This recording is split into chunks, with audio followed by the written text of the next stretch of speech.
आज के आमी बानाबो नतून आलू दिए आलूर दम। तार जन्य कड़ाई चापिए निয়েছি। कड़ाइर मध्य सर्षेर तेल दिচ্ছি।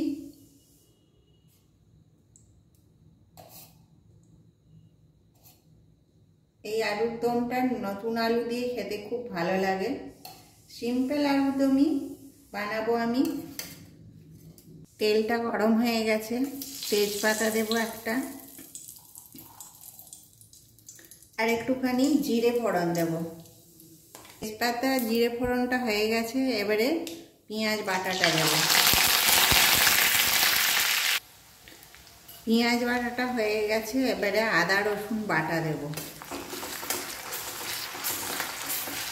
নুন দিয়ে দেব আন্দাজ মতন। এবারে এটাকে একটু ভালো করে ভেজে ভেজে কষিয়ে নেব। এবারে অল্প জল দিলাম। আদা রসুন পেঁয়াজটা আমার কষানো হয়ে গেছে।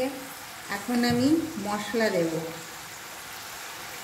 জিরে ধনে গোলমরিচ,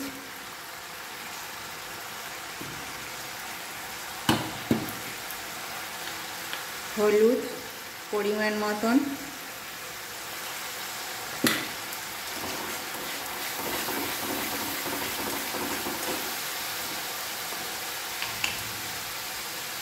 রঙের জন্য একটুখানি লঙ্কা,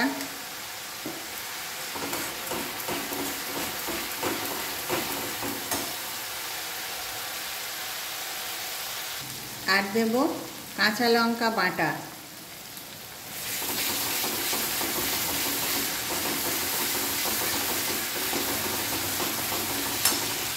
এটাকে খুব ভালো করে কষবো। এবারে টমেটো কুচিটা দিয়ে দেব।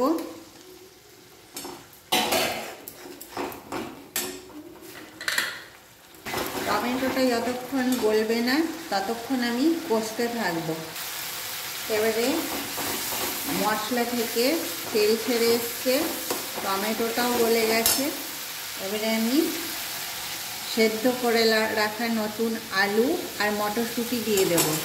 সঙ্গে আমি একটা আলুকে একটু চটকে ভেঙে নিয়েছি, তাহলে ঝোলটা গাঢ় হয়।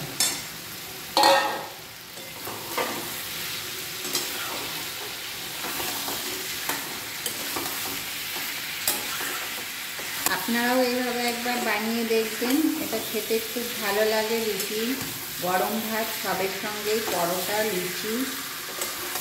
আর আমার চ্যানেলটাকে আপনারা লাইক শেয়ার সাবস্ক্রাইব করবেন, আমার পাশে থাকবেন। আমি আরও নতুন নতুন যেন ভিডিও দিতে পারি আপনাদের জন্যে। আরও একটুখানি কষে নেব এখন। আর অল্প নুন লাগবে, আর একটু নুন দিয়ে দিলাম।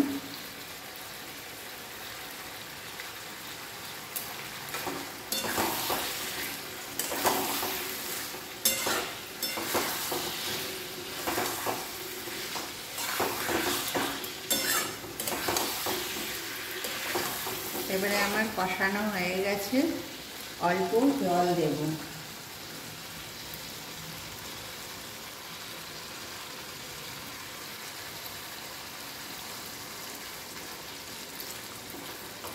এবারে ঢাকা দেব।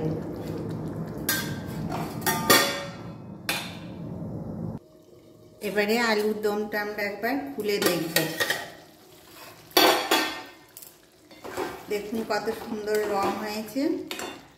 আর একটু হলে হয়ে যাবে। যদি কখনো দেখেন আলুগুলো বেশি গলে গেছে, তাহলে এর মধ্যে একটুখানি লেবুর রস চিপে দেবেন, তাহলে আলুগুলো আর ভাঙবে না।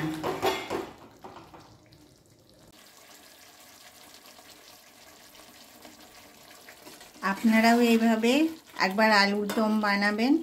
আর এখন এবারে আলুর দম রান্না হয়ে গেছে, ধনে পাতা দেব।